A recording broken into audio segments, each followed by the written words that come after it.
Abra sua Bíblia em Eclesiastes, capítulo 9, versículo 10. Eu vou usar esse como tema, mas depois quero fazer outras leituras bíblicas.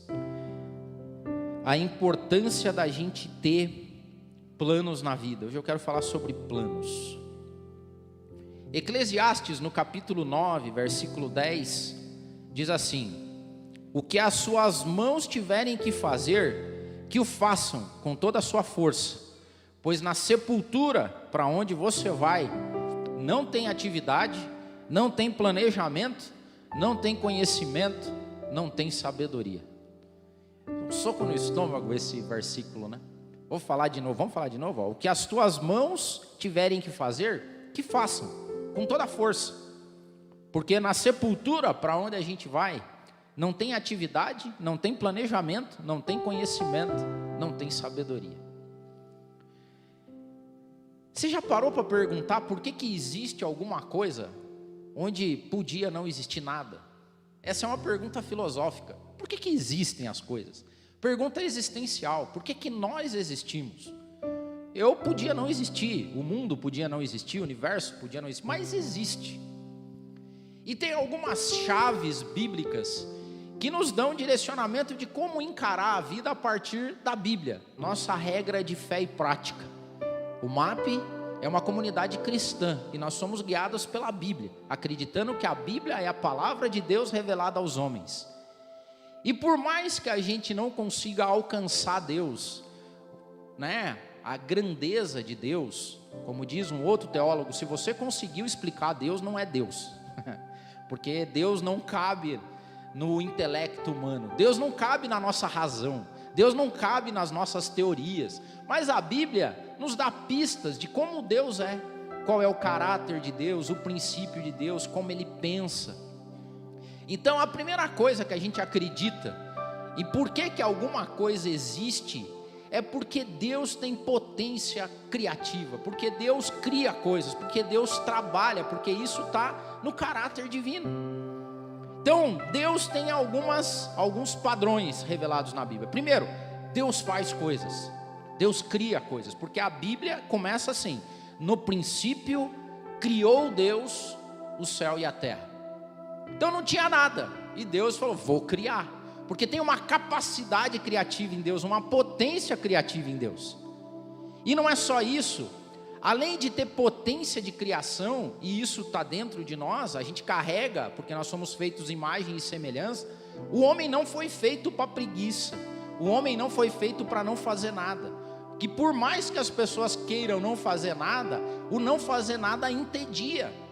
Experimenta ficar em férias constantes, você vai morrer de tédio. Então imagine assim, cara, eu quero ficar rico, que é o sonho de todo mundo, quer ficar rico para não trabalhar.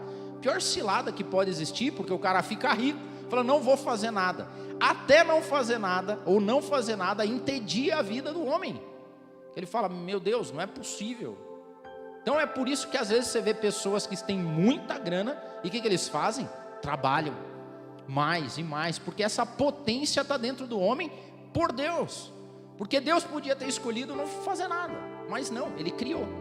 E não só criou, Deus criou com escala de valor. Ele não só criou coisas mais ou menos, Ele criou coisas boas, porque quando você vai lá no Gênesis 1, vou ler alguns textos aqui, tá? Então, no Gênesis 1 tá: no princípio criou Deus o céu e a terra, e daí Deus começa a fazer a obra dele. E daí 1:10 diz assim: e Deus chamou a porção seca a terra, e ao ajuntamento das águas chamou mares. E termina esse versículo dizendo: e viu Deus que era bom. Então Deus, além de criar as coisas, Deus tem escala de valor, do tipo, ficou bom, ficou meia boca, ficou, entendeu? E continua ali, no Gênesis 1:12 diz assim: e Deus criou a terra produziu erva, e a erva deu sua semente conforme a sua espécie, e árvore frutífera, cuja semente estava nela, e viu Deus que era bom.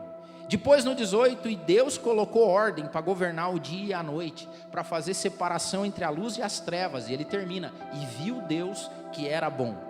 Deus criou as grandes baleias, os répteis, a alma vivente, águas abundantemente produziram as suas espécies. E Deus criou todas as aves do céu conforme a sua espécie. E termina dizendo, e viu Deus que era bom. No 25 diz, e fez Deus as feras da terra conforme a sua espécie. Fez o gado conforme a sua espécie e semelhança. E fez os peixes e tudo mais. E daí ele diz o seguinte, e criou Deus a sua imagem, a imagem de Deus criou o homem e a mulher. E termina no 31 dizendo assim, e viu Deus tudo quanto tinha feito, e eis que era muito bom. Deus não só tem potência criativa, como Deus tem escala de valor. Deus, porque é Deus, não tem mais ninguém além de Deus, mas o próprio Deus tem escala de valor, do tipo, ficou bom, hein? Ficou muito bom. Isso nos traz, antes de mais nada, que nós, que somos criaturas em imagem e semelhança, também temos que ter escala de valor naquilo que a gente faz. Tipo, você faz as coisas meia boca, mais ou menos, relaxadamente. Quando você olha para trás, você pode olhar para as tuas obras, para as coisas que você fez e falou assim, ficou bom, hein? Ficou muito bom. Ficou da hora. Ou você pode olhar e falar assim, nossa, eu podia melhorar. Eu queria falar sobre isso com você. Primeiro, você tem planos na vida? Onde estão os teus planos? Você tem potência criativa? Você tem desejo de fazer as coisas? Porque isso nos conecta a Deus. A vontade de fazer, de tocar as coisas, de melhorar. Tem um pastor que diz, que é muito boa essa frase dele, que viver é muito mais do que sobreviver.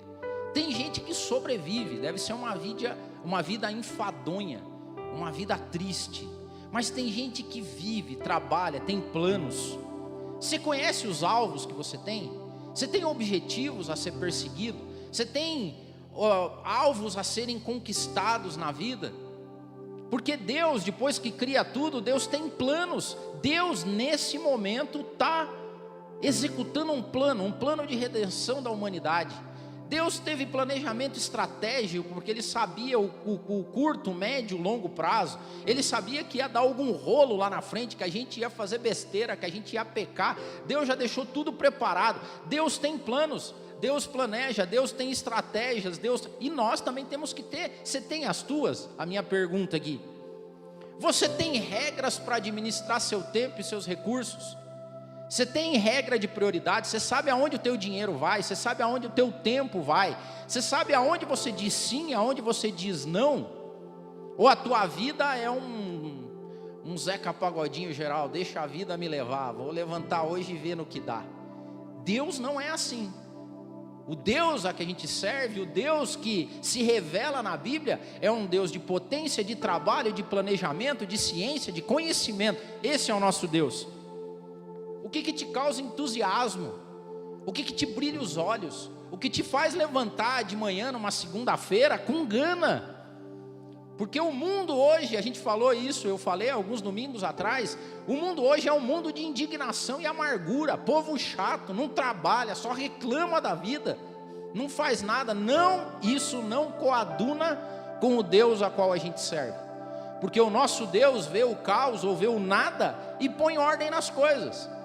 O nosso Deus é um Deus que põe ordem onde está desorganizado, é onde põe colorido, onde está em tom pastel e preto e branco. O nosso Deus é aquele que do nada faz acontecer alguma coisa.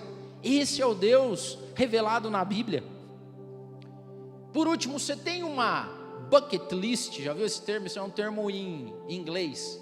Você tem uma lista de coisas que você tem vontade de fazer antes de morrer? Eu tenho, nós temos. Você tem que perseguir isso. Você tem que correr atrás, porque a nossa vida é muito curta. O próprio Eclesiastes diz, quando você vê, é um sopro. Estava aqui ouvindo os hinos, né? Você começa a ouvir os hinos das antigas aqui, você fala, cara, já se passou 25 anos desde que eu e a Jo, nós vamos fazer bodas de prata. Que maravilha, né? Só que você olha para trás assim, foi um sopro. O João agora cresceu, foi um sopro. A gente fica olhando os videozinhos de quando era neném, e você olha para trás, parece que foi ontem. E foi ontem. Por quê? Porque na nossa escala da vida, perto da eternidade, a nossa vida é pequena demais, é muito pequena. É muito pequena para você viver essa vida sem trabalho, sem planejamento, sem atividade, sem conhecimento e sem sabedoria. Que é isso que a palavra de Deus nos diz. Tudo que chegar à tua mão para fazer, faça com força. Porque para a sepultura onde você vai, lá não tem nem atividade, nem planejamento, nem conhecimento, nem sabedoria. Talvez quando você estiver perto da morte, você sonhe e lembre do domingo frio que você devia ter levantado. Talvez você lembre do plano que você deveria ter feito, da faculdade que você fez e não fez, dos planos que vão passando na vida, e você às vezes está com 40, 50 e acha que a vida acabou. Não, cara. A palavra de Deus diz que enquanto há fôlego de vida, há vida, e lá é que você tem que trabalhar. Então, não há desculpa para aquelas pessoas que creem na eternidade aposentar, velho, me perdoe. Porque quem crê na eternidade não se aposenta. Por quê? Porque é um sopro, velho. É tipo assim, é jogar fora uma migalha perante a eternidade, ou seja, vai dar mais uma dor no joelho, que dê, cara, porque a eternidade é que nos espera. Ah, vai dar, mas vai me fazer mal para a coluna, que faça, amigo. Por quê? Porque nós estamos aqui de passagem, e enquanto a gente está aqui, a gente tem que aproveitar simplesmente tudo que a vida de Deus debaixo desse sol nos dá. Por quê? Porque a gente não sabe o dia de amanhã, e muito menos o que nos espera a eternidade. Vai ser bom, mas a potência que Deus nos deixa é para fazer isso. Então, primeiro, o texto nos ensina a fazer com força, com gana. Ô, gente que vive hoje, gente que dá, sabe, eu tenho aversão de andar com gente que tudo é ruim, tudo é difícil pro cara. Eu ando meio sem paciência pra gente assim, cara. Que é gente do contra, gente que não dá, que não vai, que não faz, que eu tô deixando meio de lado, assim, tô ajudando meio que mais de longe, assim, me perdoe. Porque tem gente que tudo é difícil, não tem força na vida, cara, não tem ímpeto, não tem entusiasmo, não tem gana. Tudo que tiver a mão para fazer, faça!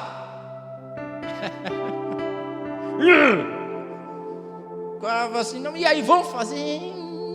Porque tá frio, porque tá sol, porque é terça, porque é quarta, porque é quinta, porque...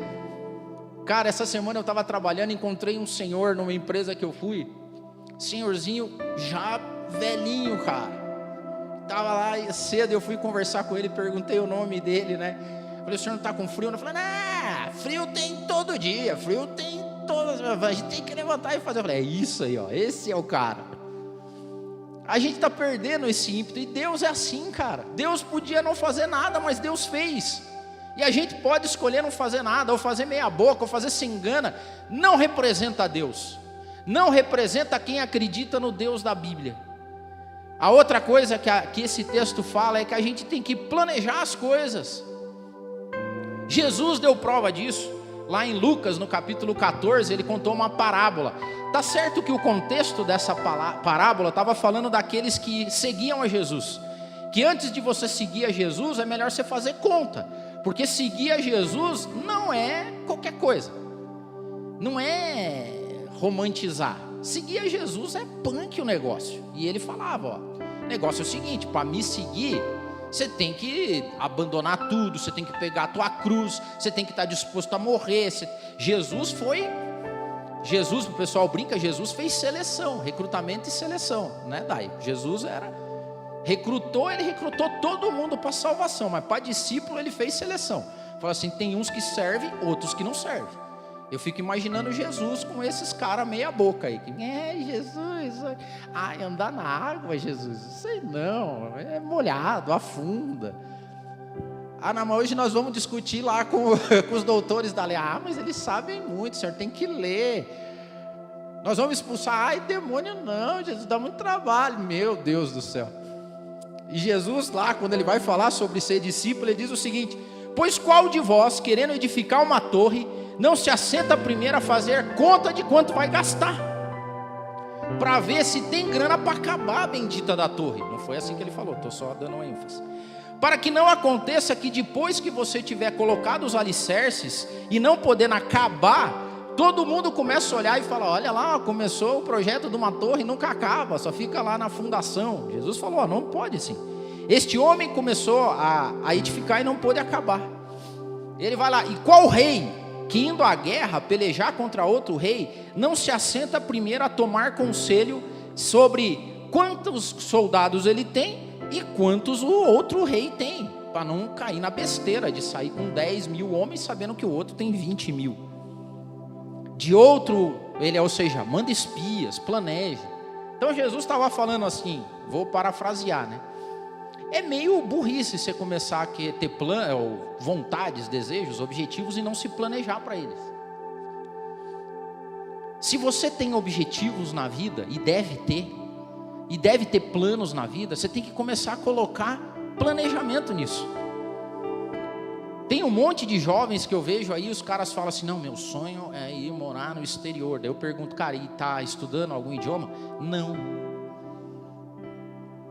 Então vai vir como? Vai ser o Espírito Santo, é Matrix. O cara está esperando a tecnologia evoluir para colocar um negócio e ele aprender o idioma direto. Não, é que eu estou querendo abrir um negócio, tá? E está guardando dinheiro para... Não, estou fazendo o quê? Um curso online de marketing digital primeiro, daí o resto vem. Não, velho. Eu quero implementar e fazer. Cara, planeje. Se você tem vontade de fazer coisas na vida, se você tem vontade de alcançar, coloca planejamento, coloca meta, coloca alvo, caminha por conta disso. Deus fez isso. Deus colocou plano na redenção da humanidade. Jesus, quando veio aqui, ele seguiu estritamente o plano que estava proposto para ele fazer. Jesus não fez nada de, não, vamos ver, não, estava tudo planejado. Por quê? Porque os profetas já tinham dito antes qual era o plano.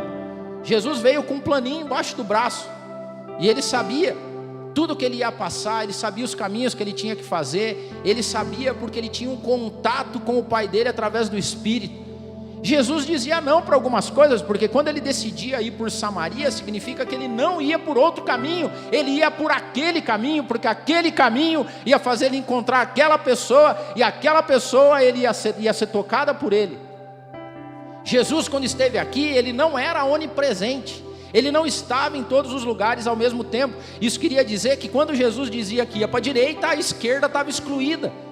Tem gente hoje que quer fazer tudo e não faz absolutamente nada.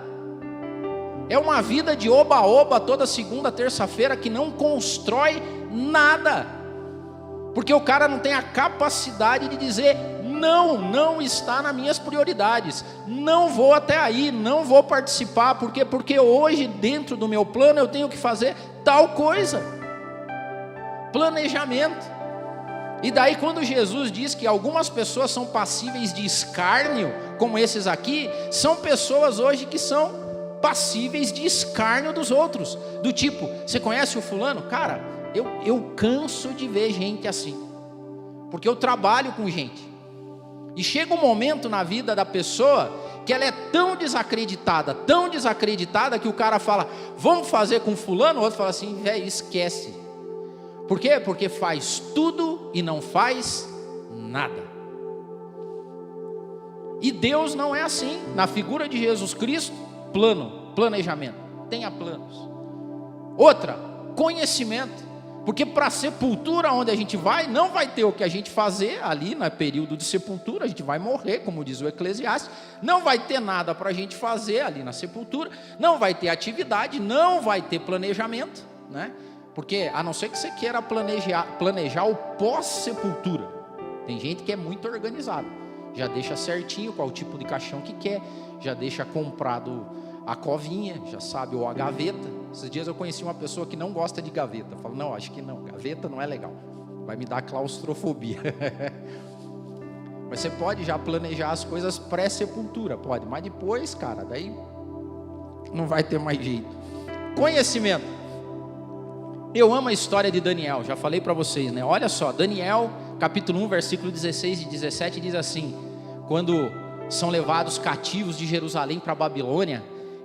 Daniel, piá, adolescente, é preso, escolhe não se contaminar com as comidas consagradas aos ídolos da Babilônia, e lá diz assim, assim o encarregado tirou a comida especial e o vinho que haviam sido designados, e nem em lugar disso dava vegetais a Daniel e os amigos dele, uma dieta especial, que eles não queriam se contaminar.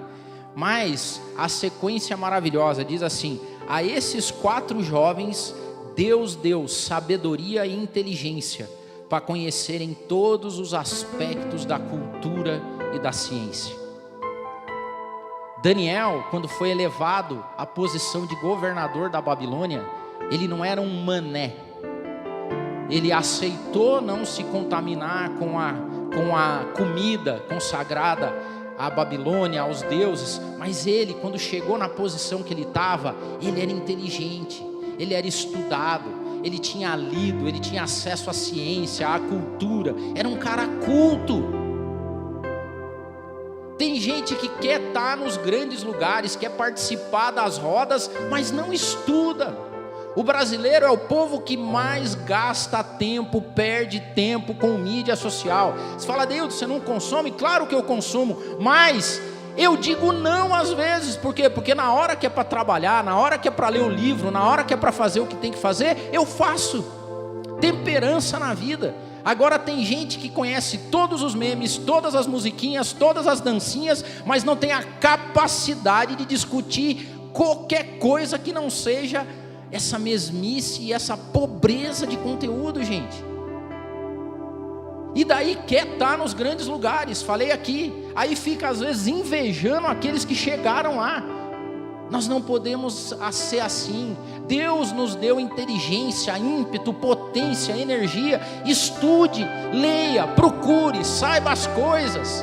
Não viva a vida com essa mesmice e com essa coisa rasa que nos dão todo dia. Adeildo, mas eu já sou velho. Cara, não tem isso, nós somos preparados para a eternidade. Ou seja, todo mundo debaixo do sol, diante da eternidade, é nenê. Nem nenê é nada. Por quê? Porque a eternidade é muito grande. Então, enquanto nós estivermos desse lado, desse plano, a gente se gasta, a gente trabalha, a gente estuda, a gente faz planos. Eu fico maravilhado com as pessoas quando decidem, depois de supostamente velhas, fazerem coisas novas, buscarem novos projetos, novos alvos. Por quê? Porque o mundo está mudando numa velocidade absurda e você não pode mais dizer, eu sei. Eu não uso quase nada do que eu aprendi na faculdade, não uso quase nada já do que eu aprendi no meu MBA, eu tenho que fazer de novo, eu tenho que ler de novo, eu tenho que buscar de novo. Todo dia tem coisa nova surgindo, tem ciência nova sendo descoberta, a cultura está desenvolvendo, e você vai ficar o quê? De braços cruzados? Não pode. Por quê? Porque nós fomos dotados da habilidade de ter conhecimento. E por último, o que a palavra de Deus nos diz é que a gente tenha sabedoria. E aí nós temos uma vantagem competitiva, que as pessoas não se percebem disso, porque o mundo lá fora está cheio de gente com gana, com entusiasmo, com conhecimento, com planejamento. Mas sabe o que nós temos que eles não têm? Sabedoria do céu. Porque a palavra de Deus escrita em Tiago diz o seguinte: se algum de vocês tem falta de sabedoria, peça a Deus, e Ele dará livremente, Ele dará abundantemente, e fará questão disso. Nós temos tudo à nossa disposição, nós podemos pedir sabedoria de Deus, divina. Nós somos energia e potência de Deus para o mundo. Por isso que não dá para lidar com cristão meia boca, com pessoas que têm Deus na vida e levam uma vida pequena. E aqui eu não estou falando de prosperidade, de riqueza como o mundo fala. Eu estou falando que pessoas onde vivem, onde estão plantadas, são carvalhos. É isso que a Bíblia fala. São carvalhos de Deus, plantação do Senhor, que dão o seu fruto na estação correta, que fazem sombra para as pessoas, que ajudam elas, que são abrigo. Não dá para crer num Deus como o nosso e viver uma vida pequena. Não dá. Não viva assim. E quando você vive assim, você vive uma vida, cara, que te mata por dentro. Pessoas novas hoje, essa pandemia fez isso com as pessoas. Conversa às vezes com meninos de 20, já não devia ser mais menino, mas 20, 30. Pessoas perdidas na vida, que não sabem o que querem. Fazem de tudo, mas não constroem nada. Por quê? Porque querem ver só o amanhã, o curto prazo. E tem uma passagem bíblica que eu acho maravilhosa. Esse mesmo povo foi levado cativo, o povo de Israel foi levado cativo de Jerusalém para a Babilônia. E o profeta Jeremias, guiado por Deus, mandou uma carta ao povo exilado, ao povo que estava numa terra que não era a terra deles, na pátria que não era a pátria deles. Eles não eram cidadãos da Babilônia, eles eram judeus de Jerusalém. Assim, talvez nós, que somos peregrinos, a nossa pátria não é aqui. Lembram da dupla cidadania que a gente falou tanto aqui? Nós não somos desse mundo, nós temos uma dupla cidadania. Nós estamos de passagem, nós somos peregrinos. Mas quando esses peregrinos exilados vão para a Babilônia, tem uma passagem que é maravilhosa. Eu tenho ela destacada na minha Bíblia. E eu vou ler para vocês. Não precisa acessar, prestem atenção. Está no livro de Jeremias. E diz o seguinte: este é o conteúdo da carta que o profeta Jeremias enviou de Jerusalém aos líderes que ainda restavam entre os exilados. Naquela época não tinha a tecnologia que tem hoje. Se fosse hoje, talvez era Jeremias fazendo um reels para a galera, mandando um vídeo, postando um vídeo no YouTube dos exilados, do canal dos exilados. E ele escreveu algumas coisas lá aos sacerdotes, aos profetas e a todo o povo que Nabucodonosor deportara de Jerusalém para a Babilônia. Então imagine que alegria receber uma carta dessa, você que estava num país estranho, exilado e tudo mais. E olha o que diz a carta, o que dizia a carta: assim diz o Senhor dos Exércitos, o Deus de Israel, a todos os exilados que deportei de Jerusalém para a Babilônia. E é legal aqui que Deus se coloca em primeira pessoa, dizendo assim, é como Deus dizendo, está no controle, viu pessoal? Nabucodonosor veio, ganhou, levou vocês, mas sou eu que estou no controle. Não foi Nabucão aí que fez, não, fui eu que deportei. Então se você está no perrengue que você está, é porque eu te coloquei aí. Deus controla a nossa vida, para o bem, para o mal, para qualquer coisa. Mas olha só o conteúdo da carta. Porque eu imagino que os caras estavam sofrendo lá, né? Indignação, e era assim lá, o pessoal cobrava altos impostos, devia ter partido político de direita, de esquerda, devia ter gente que faz assim, gente que faz assim, gente que tinha tudo quanto é jeito, e eles no meio daqueles diz que me diz, e o STF manda, o STF desmanda, é inflação e tal, e os caras na deles lá, e desesperançados. Aí chega a carta, e a carta diz o seguinte: construam casas e habitem nelas, plantem jardins e comam de seus frutos, casem-se e tenham filhos e filhas, escolham mulheres para casar-se com seus filhos e deem as suas filhas em casamento, para que também eles tenham filhos e filhas. Multipliquem-se e não diminuam. Busquem a prosperidade da cidade para a qual eu os deportei, e orem ao Senhor em favor dela, porque a prosperidade de vocês depende da prosperidade dela. Assim diz o Senhor: quando se completarem os 70 anos da Babilônia, eu cumprirei a minha promessa em favor de vocês, de trazê-los de volta para este lugar, porque eu sou quem conheço os planos que eu tenho para vocês, diz o Senhor. Planos de fazê-los prosperar e não de lhes causar danos. Planos de dar a vocês esperança e um futuro. E então vocês virão a mim, orarão a mim, e eu vos ouvirei. Vocês vão me procurar e vão me achar quando vocês me procurarem de todo o coração, e eu me farei achado de vocês, diz o Senhor.